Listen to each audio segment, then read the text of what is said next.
Gaurav Khanna took home the trophy, but Farhana Bhatt took home the hearts. 2.7 million Instagram followers. From 40,000 to 2.7 million. What an incredible journey. Viral moments every single week and a fan base that's literally calling her the real winner. The Farhana Rebellion. So what's the psychology behind this unstoppable force? Why does Farhana's presence on screen make audiences lose it? And honestly, me too. That woman has my heart. The way I have followed her, the way I didn't even know her a week ago. Just 1 week before, I did not know her. And now, she's all that's appearing. She's all that's making me rewatch Bigg Boss. And this is the first time I've ever watched Bigg Boss. I never understood the hype around it, right? But then I saw the reels. I saw her dialogues. बात बोलूं, पहले मैं हथियार हाथ में लेके घूमती थी, अब जेब में लेके घूमती हूँ। इसका मतलब ये नहीं कि चलाना नहीं आएगा। मैंने अपने खून के रिश्तों को नहीं बख्शा है, तू है कौन अमाल Malik? Exactly those dialogues. My heart just wanted to watch the show. After my exams were done, on 24 December, I started watching it. And my God, was it an explosion? Was it the best Bigg Boss I've ever watched? Only because of her. And her journey video? My God.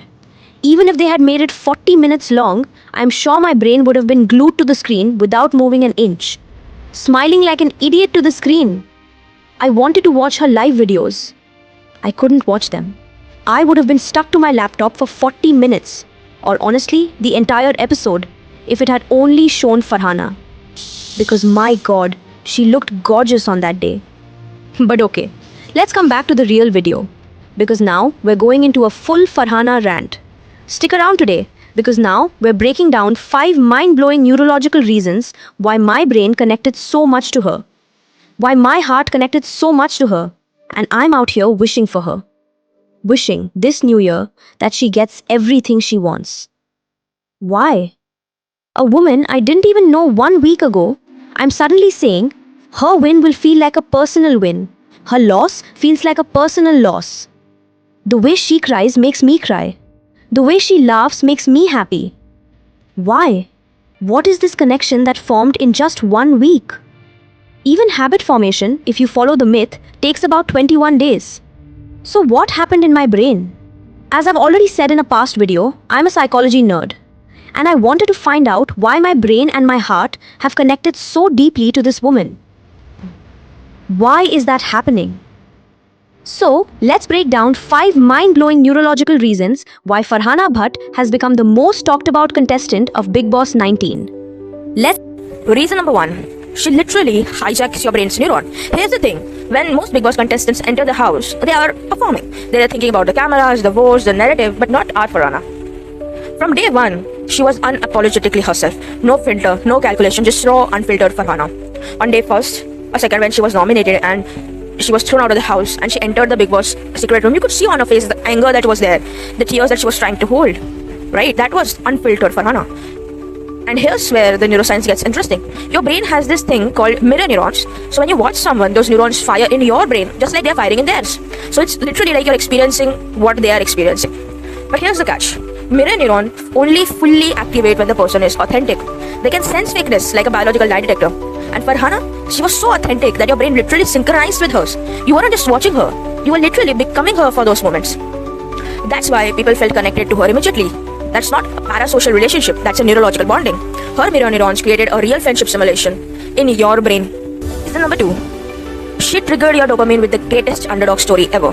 Remember her first week? As saw, evicted, first week, sent to secret room and the house was against her.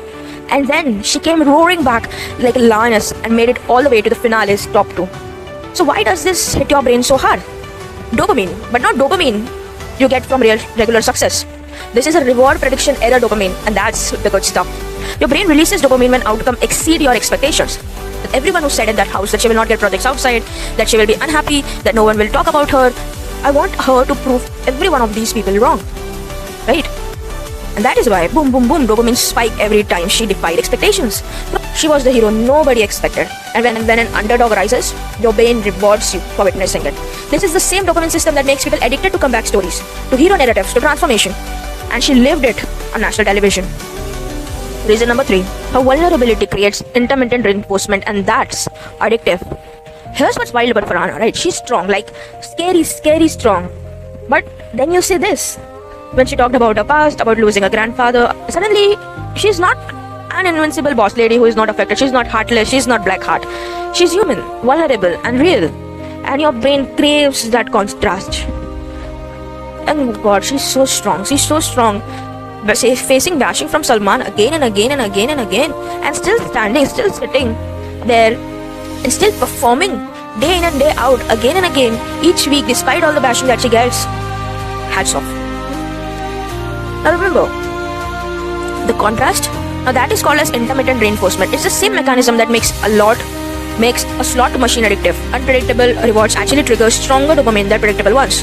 Farhana was bold and fearless 50% of the time, vulnerable and emotional 30% of the time, and shocking everyone 20% of the time.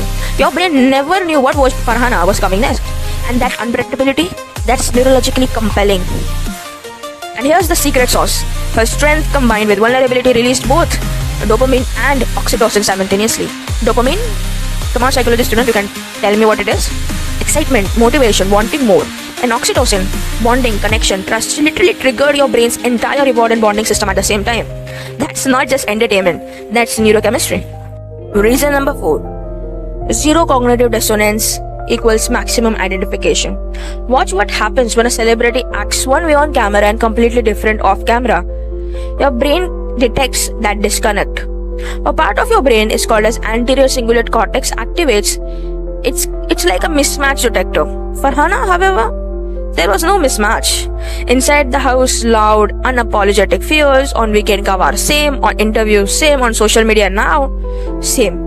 Because there's no mismatch. Your brain doesn't have to work. It doesn't have to reconcile two different personalities. Instead, something powerful happens. Identification. You don't just like her.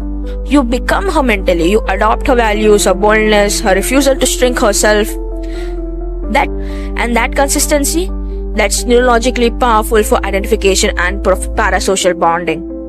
That's why fans felt like they knew her, because the Farhana on screen was the real Farhana. No performance, no filter, just her. And even if it was performance, my God, was it a TRP-inducing performance? Only 2 women brought the entire TRP of Bigg Boss house. Tanya Mittal and Farhana Bhatt. But not least, reason number 5, she showed the world how to be strong without apology, and your brain rewarded you for watching. Let's be real, most women are taught to shrink, to apologize, to keep peace, to be likable. Farhana walked in and rejected the entire script. Did she apologize for being loud? No. Did she shrink when challenged? No. Did she care about being the villain? Absolutely not. Now your brain has something known as vicarious reward activation. So when you watch someone achieve a goal you value, your brain releases dopamine as if you achieved it. Think about your struggle with self-assertion, people-pleasing, perfectionism, even shrinking in social situations. Now imagine watching someone demolish these patterns on national television. Your brain literally goes, oh, that's possible, that's acceptable, that's rewarded, and it releases dopamine. For every woman watching who struggled with self-expression, watching Farhana was like watching yourself win. And the best part, she didn't need a pre-existing fan base to do this. She earned every follower through sheer personality, through authenticity, through refusal to compromise. That neurobiological message, raw self-expression is rewarded, and that's powerful.